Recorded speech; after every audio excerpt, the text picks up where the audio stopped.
acompañan. Buenos días a los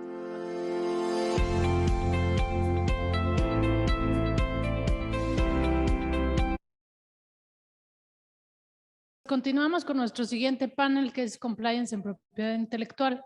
Este panel lo coordina nuestro coordinador del Comité Técnico y de Estudios en Propiedad Intelectual, el maestro Enrique Alcázar Córdoba, quien está aquí presente con nosotros, atrás de algún muro. Y también estará con nosotros el doctor Kiyoshi Tsuru, el maestro Aldo Arturo Fragoso Pastrana, que ya está conectado, y en unos momentos la maestra Ana María Magaña Rodríguez. Adelante, por favor.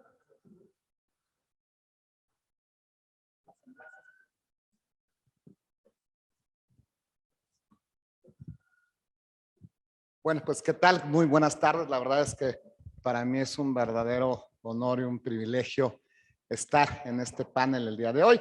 Bueno, en todos estos Congreso Internacional de Compliance, particularmente tocando el tema de propiedad intelectual. Además con pues grandes personalidades del mundo de la propiedad intelectual. Empezamos con los presentes aquí, que es mi querido Kiyoshi Tsuru, que somos pues amigos, estudiamos juntos algún programa de propiedad intelectual precisamente hace ya más de 20 años, así jóvenes como nos vemos, ¿no? Les comento un poco de Kiyoshi.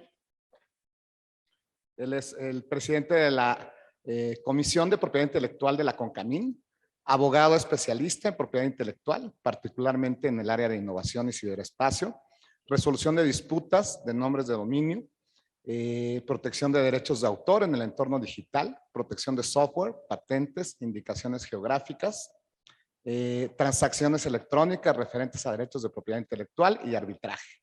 Es profesor de Derecho y Tecnología en el Instituto Tecnológico Autónomo de México, en el ITAM, de Propiedad Intelectual en la Maestría de Comercio Internacional de la International Chamber of Commerce y la Escuela Libre de Derecho. Además, pues reconocido negociador de tratados internacionales, comentábamos ahorita en el capítulo de propiedad intelectual en el TEMEC. Y bueno, se va incorporando con nosotros Ani, la maestra Ana María Magaña Rodríguez, que es México Country Manager de Motion Picture Association. Es maestra de Derecho, abogada en propiedad intelectual, especializada en el área de derechos de autor. Actualmente es directora de la Oficina de México de la Motion Picture Association, representando la voz y los intereses de Netflix Studios, LLC, Paramount Pictures Corporation, Sony Pictures Entertainment, Universal City Studios, Walt Disney Studios, Motion Pictures y Warner Bros. Entertainment. En 2019 fue galardonada con el premio Global IP Champion, Inspiring Tomorrow, por parte del Global Innovation Policy Center. Es vicepresidenta del Comité de Propiedad Intelectual en American Chamber de México, mismo que presidió de 2017 a 2019. Es miembro activo de la Comisión de Relaciones con Gobierno de la misma Cámara y participa en el Grupo Especial de Asuntos Públicos de la American Society. Ha participado en diversas mesas de trabajo de combate a la piratería con la entonces PGR, la Policía Científica, el INPI, el INDAUTOR, el INDECOPI y la USPTO. Licenciada en Derecho por el Instituto Tecnológico de Estudios Superiores de Monterrey, Campus Estado de México, y cuenta con la especialización en Marco Jurídico Internacional por la Universidad Pontificia de Comillas de Madrid. Y por supuesto también está con nosotros Aldo Fragoso, el maestro Arturo Fragoso Pastrana, que es director general adjunto del Instituto Mexicano de la Propiedad Industrial, que está conectado con nosotros en línea, pero aquí muy entusiasta y apoyando, por supuesto, todas estas iniciativas. Él es maestro de Derecho de la Empresa y licenciado en Derecho por la parte de la Universidad Panamericana. Estudió estudios de especialización de Derecho de Propiedad Industrial en la Universidad de Texas en Austin. Ha enfocado su carrera profesional en el área de Derecho Administrativo en ACPM Abogados. Colaboró como abogado asociado en el área de litigio fiscal y administrativo, representando a empresas de diferentes ramos ante contingencias administrativas federales y locales.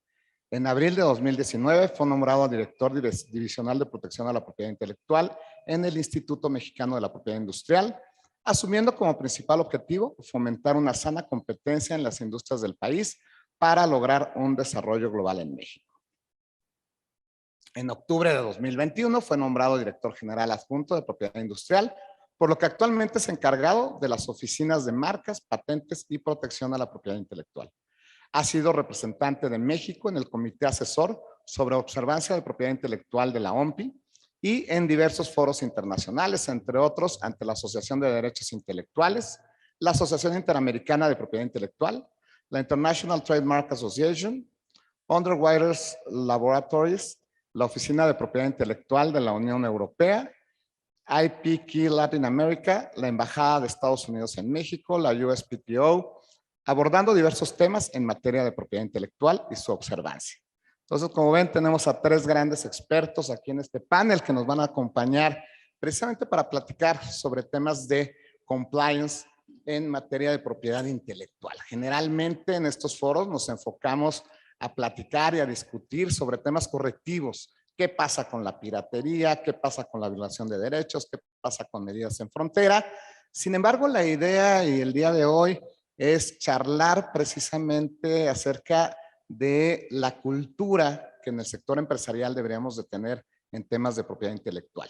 Empezando como usuarios, porque al final todos somos usuarios, ¿no? Cómo tenemos que respetar los derechos de terceros, pero también como empresarios y pensando en el sector empresarial, en todos estos temas que tienen que ver con esta cultura de la comunicación, de la protección y de la defensa de derechos de autor. Entonces, quisiera que la primera pregunta y la primera participación de todos nuestros panelistas sea en ese sentido, ¿no? La parte de la cultura empresarial hoy, Annie, si quieres empezamos contigo, ¿cómo la percibes?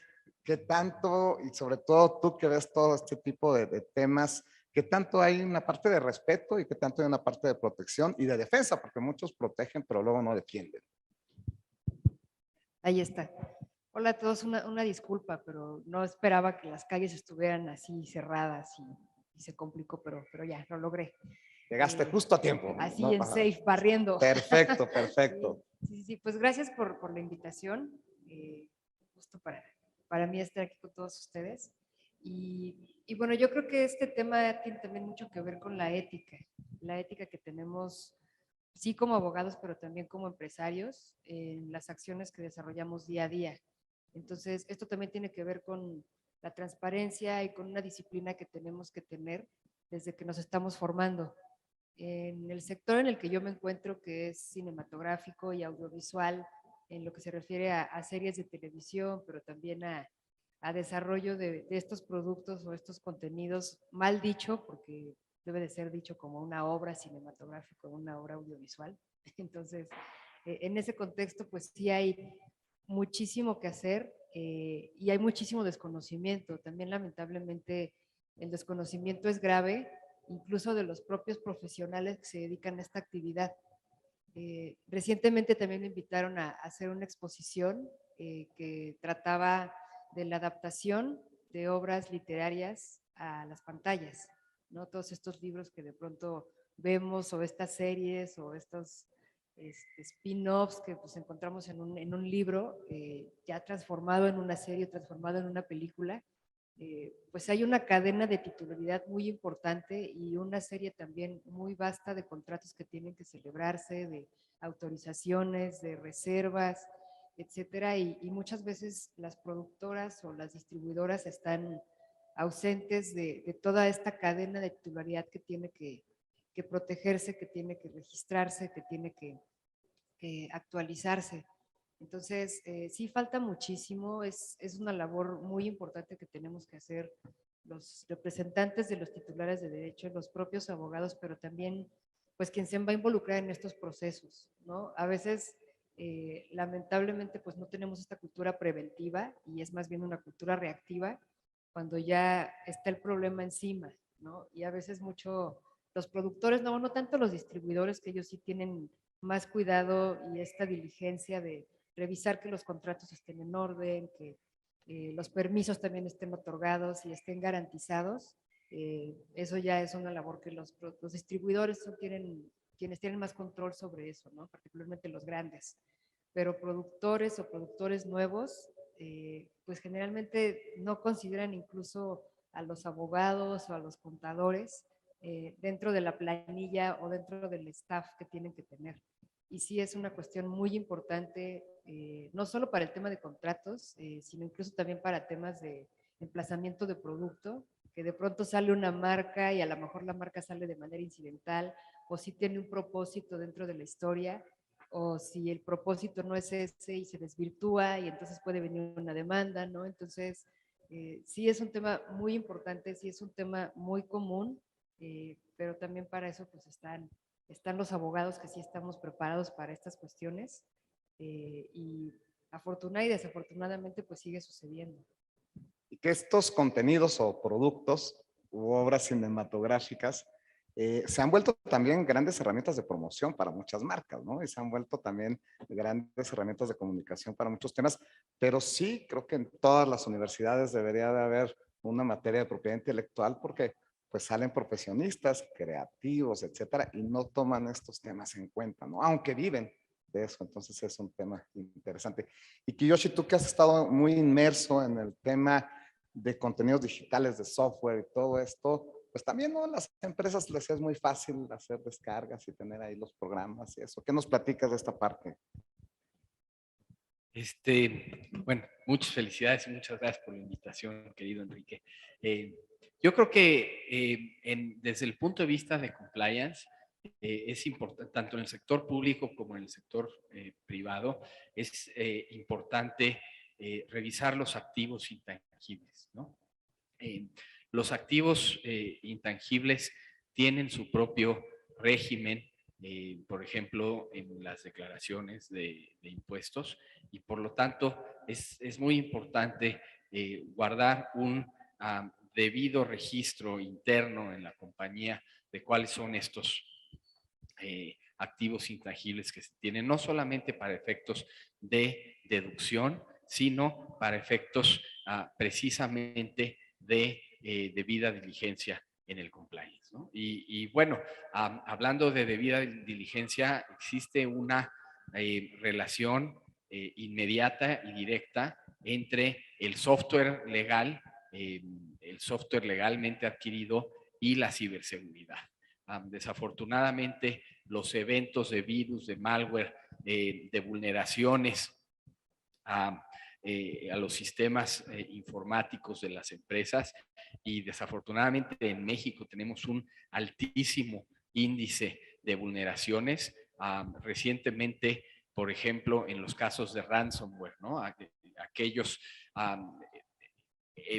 incidentes en donde alguien entra a mi sistema informático, deja mi información ahí, pero se queda encriptada de manera que no tengo yo acceso a menos de que pague yo un rescate.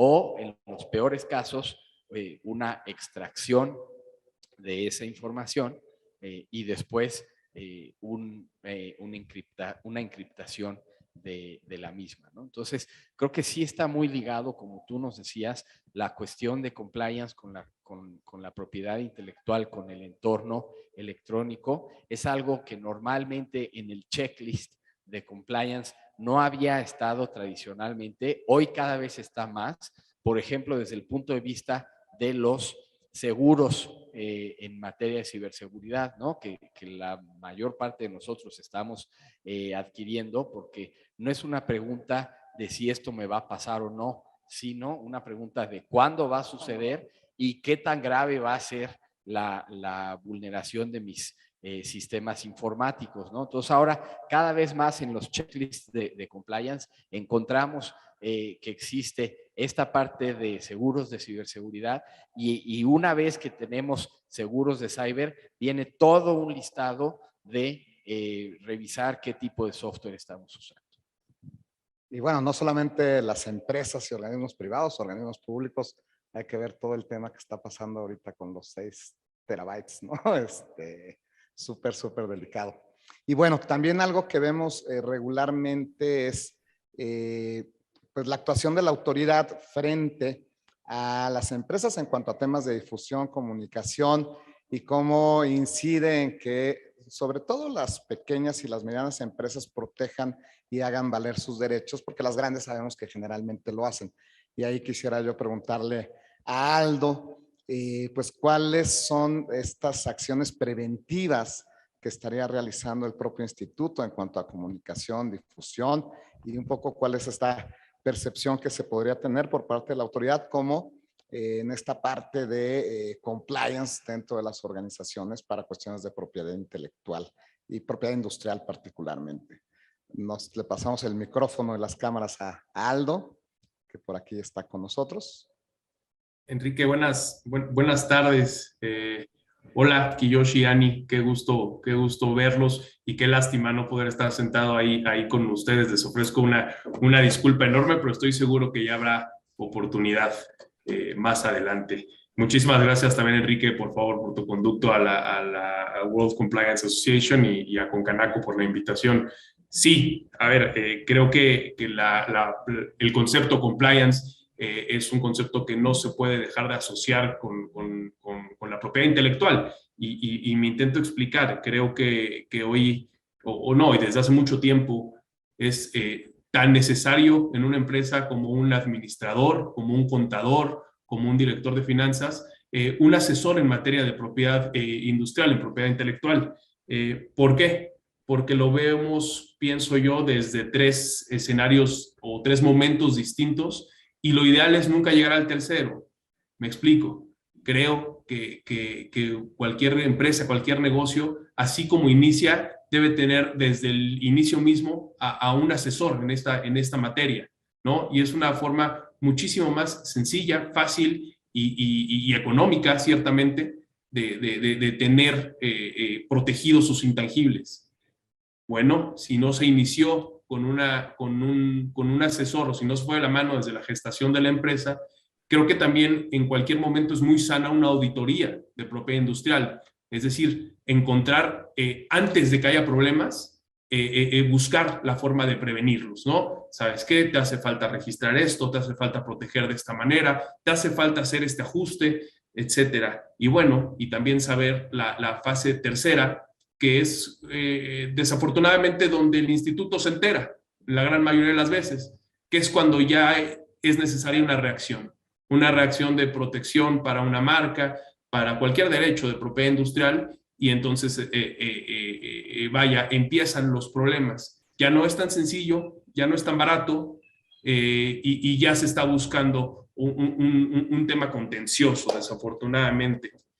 Creo que también, muy importante, y retomo lo que decía Ani, respecto a la ética que debe de venir de la mano, tanto con empresarios como con sus representantes legales. Es decir, de manera que logremos mandar un mensaje a un empresario desde el punto de vista de esto sí lo puedes proteger y esto no.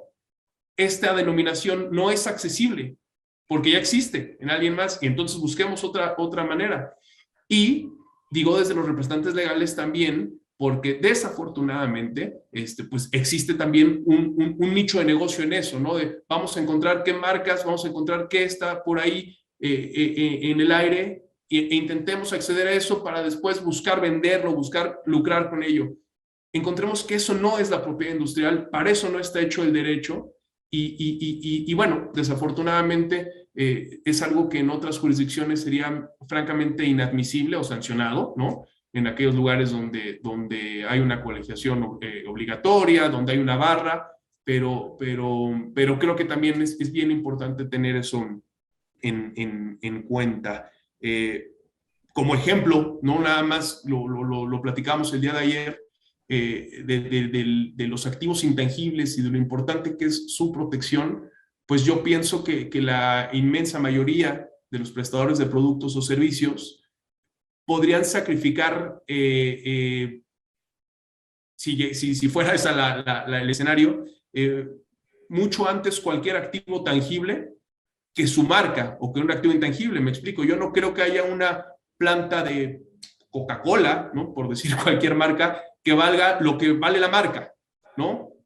Y esto incluso se hace evidente en las prestaciones de servicios, ¿no? Hablemos de despachos de abogados, de arquitectos, donde probablemente el nombre que originó, la denominación, perdón, que originó la marca, que pues muchas veces puede ser un apellido o un nombre, el fundador ya no ejerce, probablemente ya no se encuentra vivo, pero esa firma o ese negocio o esa prestación de servicios ha dado un carácter tan distintivo que sigue siendo reflejo de calidad y que va sucediendo y que vienen otras generaciones y que siguen prestando ese servicio con la misma o mejor calidad con base en el nombre de alguien que probablemente ya no ejerce.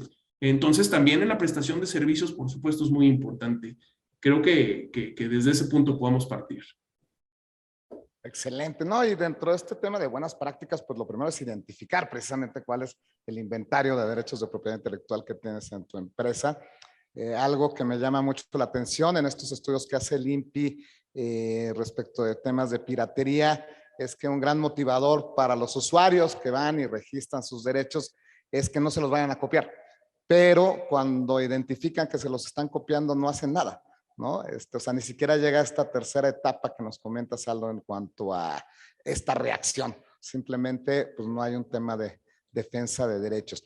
Y la siguiente ronda, pues vamos a empezar con Kiyoshi. Hoy, pues hablamos de diferentes mundos, ¿no? Todo este tema del mundo digital frente al mundo físico y hablamos de temas de NFTs y temas de metaversos y se habla de que son reglas diferentes para la propiedad intelectual. Yo tengo ahí mi opinión, pero al mismo tiempo a nivel mundial se están discutiendo temas de bioterrorismo y de temas de culturas tradicionales y de culturas populares que dices, bueno, estamos hablando de pues, cosas que podrían estar completamente encontradas, pero estamos hablando de propiedad intelectual. ¿Hacia dónde crees tú, Kiyoshi, que vaya la discusión y hacia dónde crees que vaya la evolución de la protección de estos derechos o el reconocimiento de estos derechos que sabemos que son derechos humanos, ¿no? Finalmente. Enrique, esa es una preguntota. Voy a ver si puedo seguirte el paso. Y que conste que no les avisamos las preguntas para que fueran así, más que sea espontáneo. Exacto. Primero, hacer un reconocimiento al INPI en materia de compliance. El Tratado de Libre Comercio México, Estados Unidos, Canadá, en su capítulo 20 de la propiedad intelectual, tiene un apartado específico para el uso de programas de cómputo por parte de entidades gubernamentales. Y el INPI fue históricamente el primero, hace 6 años, en obtener una certificación de BSA Business Software Alliance, en donde se revisaron todos los equipos de cómputo del instituto, todos los servidores y demás, y se encontró que el 100% de los programas de cómputo utilizados por el INPI son programas legales. Entonces, con esto lo que quiero decir es que el INPI es la punta de lanza y ojalá haya muchas más agencias del gobierno federal, estatal, municipal que sigan este ejemplo de compliance, de manera que México pueda dar cumplimiento a este compromiso internacional que viene del TEMEC. Una vez dicho lo cual, voy a, como dije, tratar de seguirte el paso. Yo creo que para las empresas mexicanas es muy importante entrar en este momento, adoptar esquemas que son una práctica ya común alrededor del mundo. Es decir, si mi propiedad intelectual está allá arriba en los diferentes metaversos, si ya tiene presencia mi negocio, los productos físicos no se venden ahí, pero muchas de las marcas que tienen que ver con productos de consumo, particularmente en temas de ropa, en temas de cosméticos, en temas de contenidos y obras audiovisuales, obras musicales, están ya en el metaverso. Muchas de las compañías que venden productos de consumo están emitiendo ya sus tokens no fungibles o los famosos NFTs con un gran éxito. Y estos términos metaverso y NFT, aunque parecen inalcanzables, la verdad es que son muy fáciles de acceso para las micro, pequeñas, medianas empresas mexicanas. Entonces, hacer una invitación a que le entren. Aquí, ahora es el momento en el que podemos subirnos a esta ola y que habría que hacerlo. Luego, en tu multipregunta, mi querido Enrique, nos hablas de las tendencias recientes de la propiedad intelectual. Y aquí yo creo que habría que prender una señal de alerta en uno de los temas que nos acabas de mencionar, que es el de las expresiones culturales tradicionales. Aquí, en materia de compliance, hay que tener muy en cuenta la nueva ley federal de protección, la nueva ley federal de protección al patrimonio cultural de las comunidades indígenas y afromexicanas. ¿Por qué? Esta es una ley que apenas acaba de entrar en vigor en enero de este año, y que establece sanciones administrativas y hasta penales por la apropiación indebida o el uso de estos elementos. Y las expresiones culturales tradicionales pueden ser tan etéreas y tan abstractas como la tradición oral, o la danza o la música. Puede incorporar incluso, y esto les interesará a los compañeros de Servitur, las recetas, ¿no?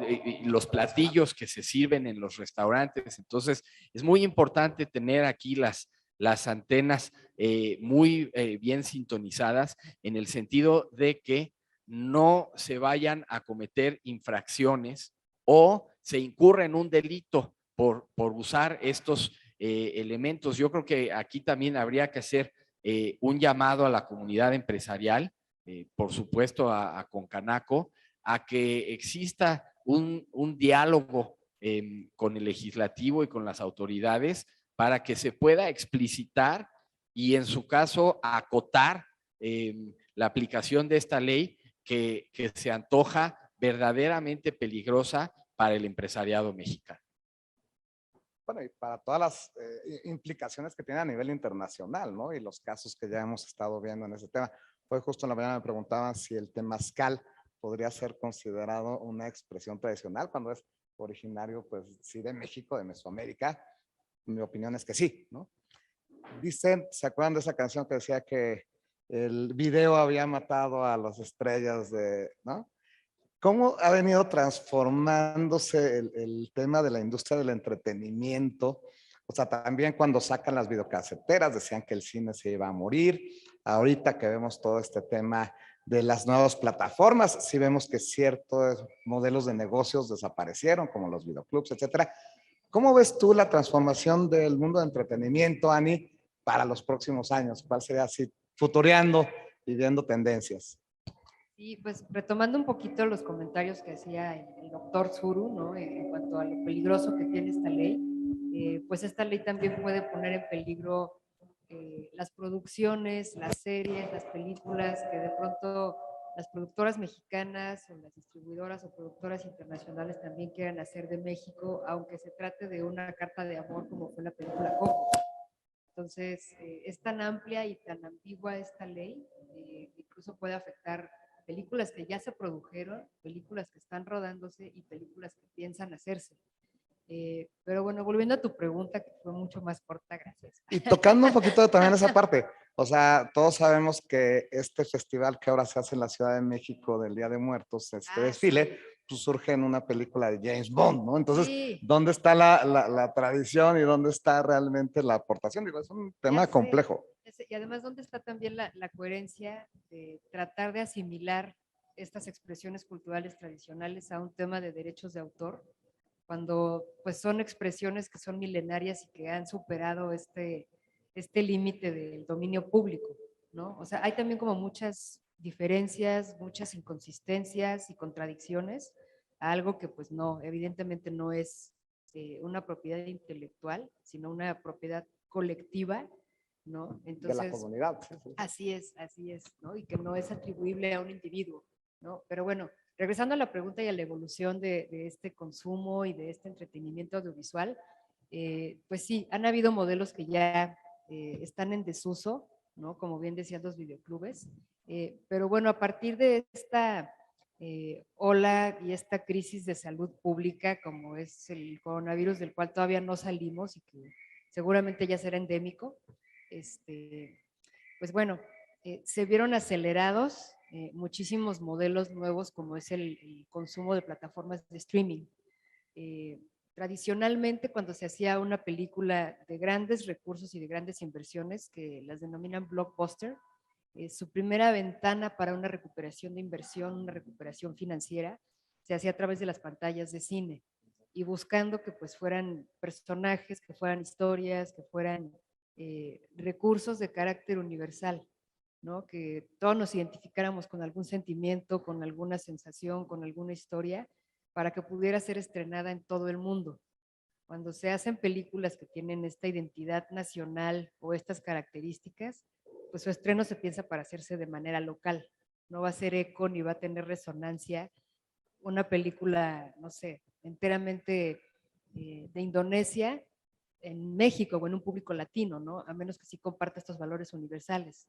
Entonces, bueno, esa era como la primera ventana, después iba a televisión de paga, hacían estos pagos por evento o exclusividad, después, bueno, pues hasta ciertos años ya se podía ver en televisión abierta, pero antes también se hacía la reproducción de estos cassettes, videocassettes, el Betamax, el VHS, los CDs, luego los Blu-rays, y pues ahora ya se vuelven un poco artículos de colección, ¿no? Ya no es tanto que vayas y compres, ¿no? Y bueno, pues también se han hecho esfuerzos muy importantes de parte de los titulares de los derechos para hacer accesibles todos estos contenidos a precios competitivos y diferentes opciones que vemos ahora, ¿no? Los estrenos también se han reducido mucho en cuestión de tiempo. Antes para que vieras una película del cine en la tele, pues pasaban años, ¿no? Ahora esa ventana pues ha también tenido un acortamiento importante y difieren también mucho las estrategias comerciales de cada estudio. A veces pueden hacer un estreno simultáneo en plataforma digital y en cine, o a veces va directo a plataforma, o a veces se agota en cine y luego va a plataforma, ¿no? Dependiendo también del producto que se esté tratando y de estudios de mercado que hace cada distribuidora. Pero sin duda, pues sí, esta crisis aceleró muchísimo esta necesidad del consumo aquí y ahora, y en el momento que tú quieras y en el lugar en el que tú quieras. Entonces, pues sí, han tenido que adaptarse y afortunadamente también esta industria es muy resiliente y pues ha sabido, porque en su historia, en su ADN, pues están estos cambios, esta adaptación, ¿no? Y el cambio del consumidor, Ani. Sí, sí, también eso es bien importante porque yo lo veo como algo positivo, porque bueno, mientras más jugadores haya, están obligados también a desarrollar productos de mayor calidad. El que tú no sé, te aficiones a cierto productor de contenido, cierto titular, vamos a decir Disney, ¿no? Porque Disney ya es una marca que trae una garantía de que vas a encontrar un producto bueno, que puedes sentar a tus hijos a ver una caricatura, ¿no? Etcétera, pero de pronto otras plataformas también como Paramount Plus, pues traen otros productos también bien importantes, ¿no? Entonces, ese nivel de competitividad y ese nivel de calidad, de pronto es el que va determinando al consumidor hacia dónde se va a ir, con quién se va a quedar, con qué plataforma. Y de pronto sí se vuelve un tema pues difícil, como en su momento lo fue también con la tele de paga, ¿no? Pues yo no puedo tener este paquete premium, ni puedo tener este otro, aunque trae todos estos canales, no me va a alcanzar, entonces no tengo esto, tengo esta otra, entonces el contenido es el que va a determinar, es vaya el rey de las audiencias al final del día. Sí, cuando era televisión de paga, lo que se usaba todo el mundo, pues era cuál tiene los canales de deportes o cuál tiene los de películas, y ahora es cuál pasa tal o cuál serie, ¿no? Y con base a eso vas determinando tus plataformas. Eso y otro tipo de contenidos que también son de carácter deportivo, que son de conciertos, ¿no? Entonces, esos diferenciadores, incluso también las propias salas de cine han incluido en su modelo de negocio este otro tipo de contenidos. Totalmente. No, ahora pues los estrenos los ves ya en el avión, ¿no? Al mismo tiempo que está en el cine, que antes era así como que de aquí a que pueda ver o vas al cine o vas al cine. Y hoy cambió completamente el tema del consumo. Y en esta parte de la gran transformación digital que estamos viviendo, que efectivamente ya llevamos transitando más de 10 años y que este tema de la pandemia, como bien comentan, pues vino a acelerar, ¿no? Y a los que no querían entrarle le tuvimos que entrar y a los que no los agarraron con la mano en la puerta. Yo quisiera preguntarle a Aldo, esta parte, ¿qué tanto ha venido a modificar temas de demandas registrales en el instituto, ya sea desde el punto de vista de creaciones novedosas, desde el punto de vista de signos distintivos, qué tanto se ha incrementado temas de protección y qué tanto se ha incrementado temas de conflictos o procedimientos contenciosos derivados a lo mejor de posibles violaciones a estos derechos o incluso temas de nulidades. O sea, qué tanto se está sintiendo desde el punto de vista de registro, de protección y de defensa, ya en la realidad, en la práctica, en el día a día, Aldo. Yo creo que lo ha venido a modificar para bien, sin dejar de lado la existencia, evidentemente, del mundo analógico, del mundo de los establecimientos físicos, ¿no? Fíjate qué interesante, me parece que somos la generación de en medio o la generación de la transición entre nuestros padres, que les era impensado y francamente no lo pueden creer, que nuestros hijos, o en mi caso mis sobrinos, puedan pedir de Navidad una tarjeta para comprarle unos tenis a su avatar, ¿no? O sea, con un tangible, ¿no? Y a su vez, esta nueva generación no pueden imaginarse o no pueden, o les resulta difícil creer que sus abuelos compraban en 200 pesos una película, ¿no? Y que para verla necesitaban transportar una pantalla y un VHS o un beta, y que no podían llevarla a todos lados. Hoy por ese precio pueden acceder de manera no legal. Rebobinabas el cassette, Sí, te cobraban sí, una sí. multa. Sí, hoy por ese precio pueden acceder de manera legal a miles, si no acaso millones de películas, y ni hablar de canciones, ¿no? Entonces nos toca ser esta generación que se adapta a lo segundo sin desconocer lo primero, ¿no? Y esto, en cuanto a protección, pues es muy claro. Tenemos una reforma de 2020 que, por ejemplo, nos habla de que deberán ser castigados las violaciones en materia de propiedad industrial a través de cualquier medio virtual, digital o electrónico, conocido o por conocerse. Esto es, aquí lo que nos dice Kiyoshi, ¿no? Probablemente a nosotros nos toque dentro de más pronto que tarde asistir a una junta en el metaverso, a una junta de trabajo para hablar de las cuestiones más serias, para hablar de cuestiones trascendentales en el país. Y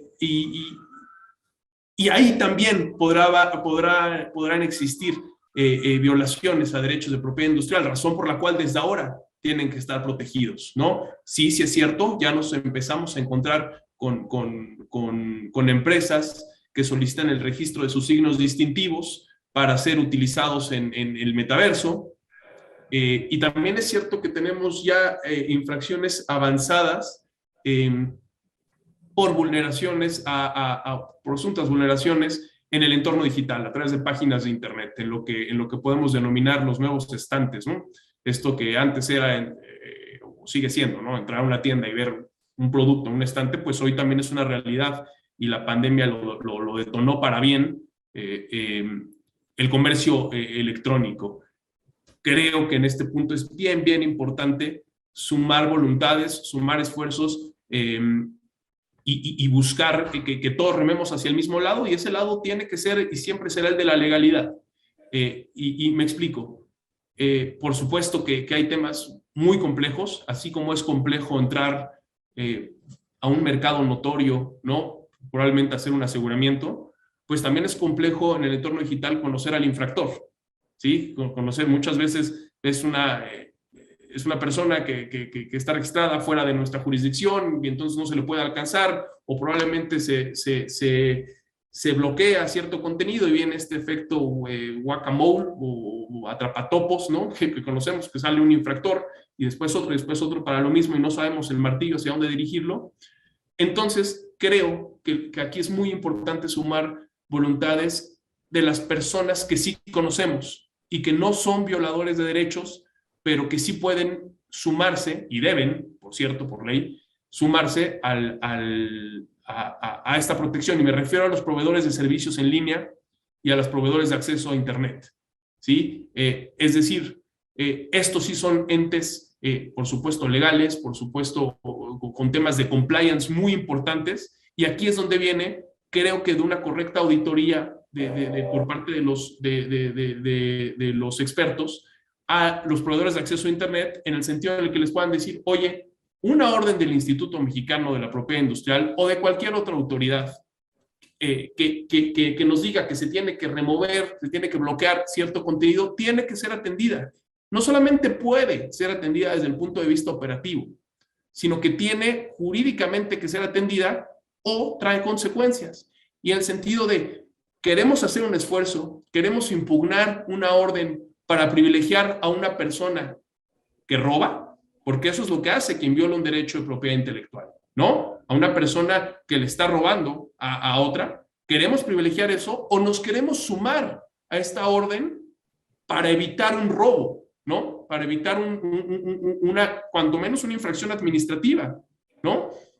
No pasa tanto para ahorrar una multa a la empresa, sino para el hecho en sí, ¿no? Entonces, creo que también tengo mucha confianza que estaremos transitando de eso, de hace 3 años que nos encontramos con proveedores de acceso a Internet presentando amparos en contra de las órdenes del instituto, probablemente, y espero, que dentro de muy poco tiempo, como ya está pasando, ¿no? Tengamos a proveedores de acceso a Internet totalmente sumados, ¿no? Proveedores de servicio en línea también. Entiendo que también tienen reglas, entiendo que también tienen complicaciones, pero también entiendo que tenemos que hacer esfuerzos hacia la legalidad. Excelente, Aldo, y me sumo obviamente a las felicitaciones. La verdad es que consideramos que el INPI siempre ha sido desde su creación una institución de primer nivel, ejemplo para muchas otras, y creo que hay que seguir con estas mismas tendencias. Y bueno, pues el tiempo se va volando, nos queda tiempo para una última participación de cada uno de nuestros panelistas. Y ahora vamos a empezar contigo mismo, Aldo. Más que conclusiones, recomendaciones para usuarios, para empresarios, en cuanto a estas buenas prácticas, en cuanto a estas buenas políticas, más allá del respeto y de, obviamente, no utilizar derechos de terceros, pero para temas de protección, ¿no? Hablábamos de tener un inventario, hablábamos obviamente de registrar, hablábamos de esta parte ética y de tener claridad en qué puedo, qué no puedo hacer. No solamente para los usuarios, también para los empresarios, pero para las firmas jurídicas. Y luego a ellos les voy a preguntar también recomendaciones para las autoridades, por supuesto, pero empezamos contigo, Aldo, si quieres. No, a ver, no es un coqueteo hacia las firmas jurídicas porque todos los días aquí no le damos la razón a una, ¿no? Y a la otra sí, ¿no? Es algo que hacemos. Lo cierto es que, salvo excepciones como las que platicaba hace rato, toda empresa que tenga una firma jurídica especializada en propiedad industrial de la mano o sentada en su mesa, me parece que ya está siendo una empresa responsable y una empresa que no solamente puede prevenir problemas, sino que puede potencializar de manera insospechada sus productos y sus servicios. Entonces, creo que la verdad es que eso es lo primero, que tengan al lado, ya sea in-house, ya sea como todas las empresas lo decidan, que tengan siempre un asesor de propiedad industrial, ¿no? Que vaya de la mano con cada decisión de la materia, con cada decisión, perdón, de la industria, que tengan una opinión en la materia. Eso me parece es muy importante y créeme que lo hemos visto que ahorra muchísimos problemas. O al revés, vemos problemas acá importantísimos que van a generar contingencias complicadas y muy caras que al leer un expediente nos damos cuenta hoy en 2022, y estoy siendo hipotético, como si en 2015 hubieran tenido a un asesor sentado al lado, se hubieran ahorrado este problema, ¿no? Entonces, creo que es un tema preventivo, creo que es si me permite la expresión, comprarse un seguro también, ¿no? Y creo que por ahí pasa. Desde el punto de vista empresarial, eso diría. Desde el punto de vista de los despachos, en realidad, es de todos los días, ¿no? Que trabajamos, que vamos creando precedentes juntos, que el instituto cuando se equivoca, y así nos lo hacen ver, buscamos alternativas, y si no hay alternativas, pues también nuestras resoluciones son impugnables, y cuando nos equivocamos, entendemos que así fue, y actuamos en consecuencia. Y por último, desde el punto de vista de la sociedad, no nos vamos a cansar de decir que la única manera de dar un golpe certero a estas violaciones, a lo que podamos encontrar adelante, es la concientización, la educación. Y no hablo solamente desde el sector primario, desde que es importantísimo, ¿no? Que le digamos a un niño que no está bien robar, que no está bien utilizar lo de alguien más sin su consentimiento, que sepa desde muy pronta edad a repudiar lo que está mal, ¿no? También desde el punto de vista de educación superior. No hace mucho, ¿no? Me pongo como ejemplo, ¿no? Salí de la universidad y desafortunadamente yo no tuve la materia, ¿no? Hay muchísimas universidades que siguen sin ver a la propiedad industrial como una materia obligatoria, y yo creo que es algo esencial que debe de estar no solamente en la materia de derecho, ojo, creo que ingenierías, que muchas otras deben de saber cómo proteger lo que hacen. Viene lo primero. Entonces creo que desde la parte de la concientización y la educación va a ser la única manera de dar pasos agigantados para prevenir y para potencializar la propiedad industrial en favor de los empresarios, en favor de quien se juega su lana, ¿no? Que sepan que tienen un marco de protección preventivo y reactivo. Yo diría esas dos cosas.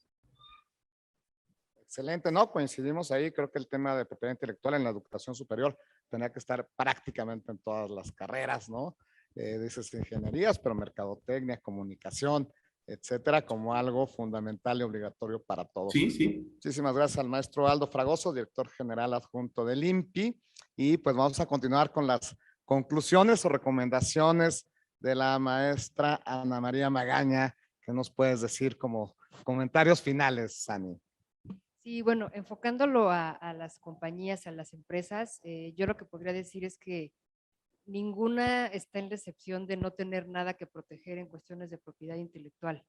Así sea un restaurancito, así sea una cadena importante de servicios, simplemente por crearla, deben de tener ya esos activos intangibles como lo es la marca, como lo es un nombre, ¿no? Entonces, empezando por ahí, ya hay muchas cosas que tienen que hacer y hay muchas cosas que tienen que proteger, precisamente para, como decía Aldo, ¿no? Ahorrarse esos dolores de cabeza y también ese dinero que para una compañía es tan importante para diversificar o para hacer pagos de nómina, etcétera, ¿no? Entonces, yo creo que es sí tener un sumo cuidado, ¿no? También, como decían, enfatizar en los inventarios, porque también al final los activos intangibles también son sujetos de evaluación, y esa evaluación también puede permitir que la propia compañía pueda crecer o pueda tener también presencia en otros territorios, en otros países. Entonces sí es bien importante hacer esta diligencia de vida con mucho cuidado, sobre todo también para saber qué hacer y qué no hacer. El hecho de que hayan visto que un negocio es exitoso en Yucatán, ¿no? O en Mérida, pues no quiere decir que no vaya a estar protegido en el resto del país o que copien lo mismo que vieron en otro país, digo, perdón, en otro estado, a lo mejor en Nuevo León. Entonces, sí hay que tener mucho cuidado con eso, porque al final lo más importante que tiene una empresa es su imagen pública, es su nombre, es su prestigio, su nombre comercial, y eso también es un activo intangible, un signo distintivo que hay que cuidar muchísimo a nivel empresa. Más allá de los otros vaya, productos, servicios, obras artísticas que también son sujetos de propiedad intelectual. De manera amplia, de manera general, yo creo que me llevaría eso como recomendación. Y ya también, sí como empresarios, pero también como usuarios, pues acordarse que nada es gratis, ¿no? Por mucho que les digan que pues aquí no va a pasar nada y que esto no tiene costo, y lo digo particularmente desde el punto de vista de nuestra industria, que pues de pronto están estos links a contenidos gratuitos o no sé, págame en el Oxxo, ¿no? O sea, cosas que sean sospechosas, ¿no? Que no vengan directamente del titular o del sitio oficial, la verdad es que no vale la pena. Y no vale la pena ni en esta industria ni en cualquier otra que les quiera hacer las cosas fácil, porque no lo es. Entonces también mucho cuidado como usuarios de servicios que dicen ser legales, o sea, yo lo diría banalmente con los coyotes, ¿no? Siempre acercarse a un profesional, acercarse a una firma seria, como la que tiene aquí el doctor Kiyoshi, ¿no? Que sin duda pues sabe sabe de esto, y don Enrique también, ¿no? Acercarse a los profesionales que saben de esto, que no los van a engañar y que bien les van a ahorrar muchísimas penas, muchísimo dinero también. Pero sí, yo me voy con eso, completamente de acuerdo también con lo que menciona Aldo, ¿no? De la cuestión educativa y académica.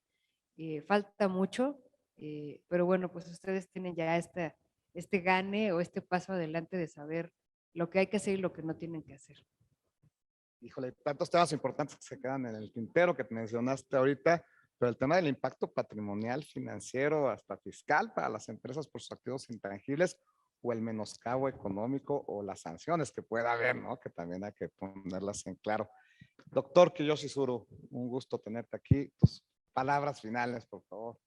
Un honor que me invites, mi querido Enrique. Que además tengo que decir que Enrique, y no porque esté aquí ni porque quiera yo echarle guayabazos, pero sí es alguien a quien admiro mucho, que empezó su firma de cero y que hoy es el referente en materia de las franquicias. Yo creo que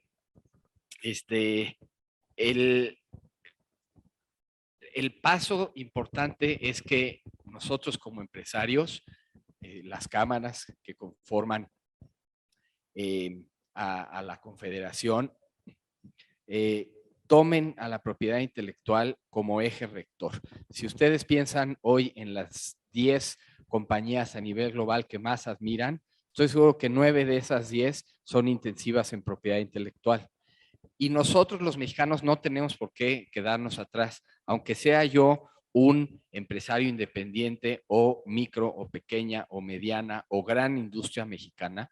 Tenemos que entrarle a la competencia global y la competencia global es en términos, sin duda, de propiedad intelectual. No podemos quedarnos atrás. Somos grandes en manufactura, somos grandes en servicio, pero para poder sobrevivir y competir en el mundo, tenemos que poner a la propiedad intelectual en primerísimo lugar.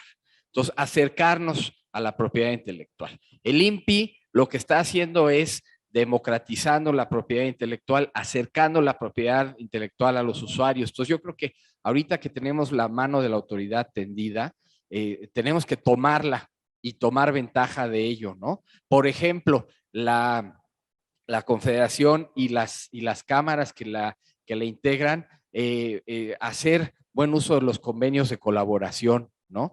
El INPI, desde la gestión del maestro Alfredo Rendón, ha firmado y ratificado o renovado más convenios de colaboración que en toda la historia anterior del INPI. Entonces, aprovecharse de eso y empezar a firmar convenios de colaboración que le permiten a sus agremiados tener acceso de primera mano de la propiedad intelectual, ¿no?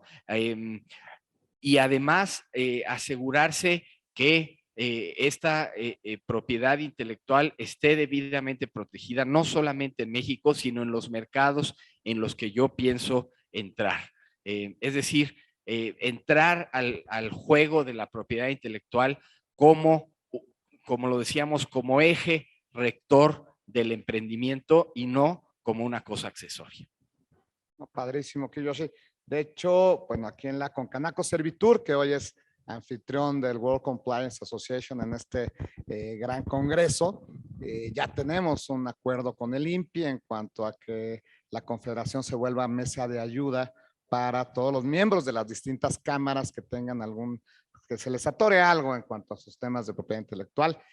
Ahí vamos empezando con esto, poquito a poquito la idea es que esto vaya creciendo y sí, usarlo de una manera profesional, pero apoyar al sector empresarial definitivamente. Pues una pena porque el tiempo se nos va rapidísimo, la verdad es que además de mi gran reconocimiento, admiración a todos nuestros panelistas, grandes personalidades con muchísima experiencia y muchísima dedicación a este tema que creo que a todos nos apasiona, que es la propiedad intelectual.